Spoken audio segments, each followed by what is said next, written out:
time as this. And welcome back to For Such a Time as This. I'm your host, Pastor James Pittman. For Such a Time as This is a ministry of New Hope Community Church located here in the northwest suburbs of Chicago, Palatine, Illinois. Want to briefly talk about the pro-life movement and the movie Unplanned, which seems to be taking the evangelical world by storm.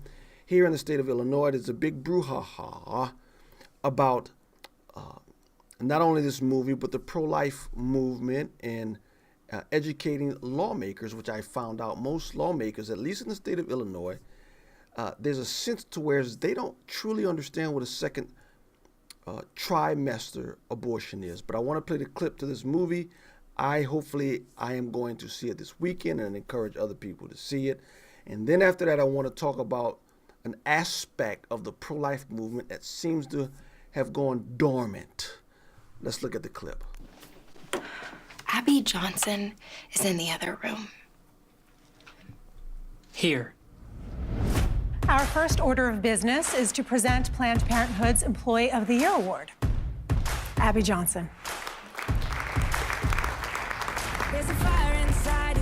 This is Abby. She's our newest volunteer escort. Abby, this is Cheryl D'Alessandro.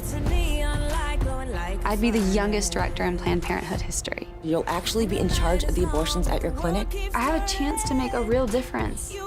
No matter what you do for the rest of your life, you're still gonna be a baby killer. The only thing that's changed is you, Abby. Can you even hear yourself talk right now about these procedures? These are little babies. I'm not. So, again, it is the movie Unplanned that is taking the country by storm and has invigorated the pro-life movement. But there is an aspect. I have to say this after going down to Springfield and dealing in the Capitol with these people. I have to say, driving back on the bus, saw a movie into where a lady said that she realized that abortion was wrong and that abortion was taking the life of children when she was at the age of 20 going in for her 5th abortion. And it sort of struck me and it dawned on me that there's an aspect of the pro-life movement that has gone somewhat silent, somewhat dormant, that we're not even talking about it anymore. And here it is. Yes, I am pro-life, and yes, I think it is wrong to take the life of an innocent child growing in the womb. But let me tell you something else that's wrong.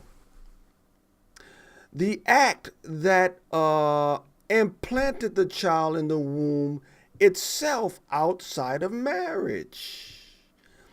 It is a statistic that most abortions, like over 99%, 99.7, I forget what it was, but a large percentage, 99% and above, of all abortions are performed on women outside of marriage.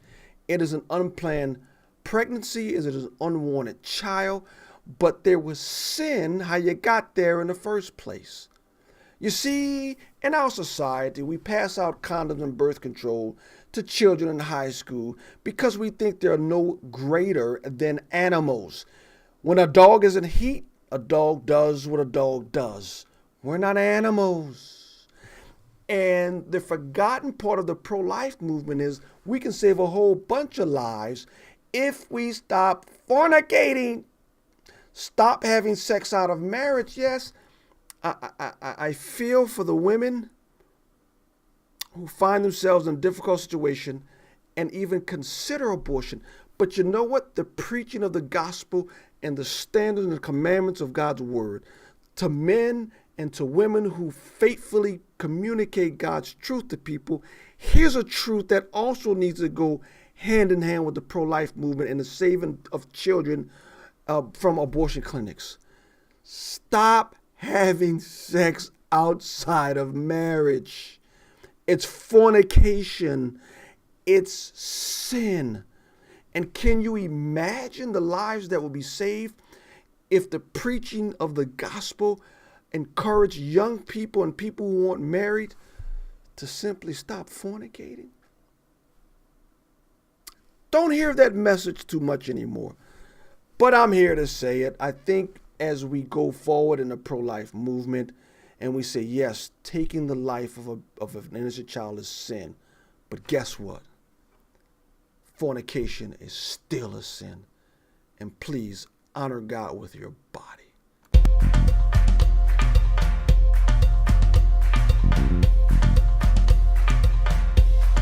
For such a time as this,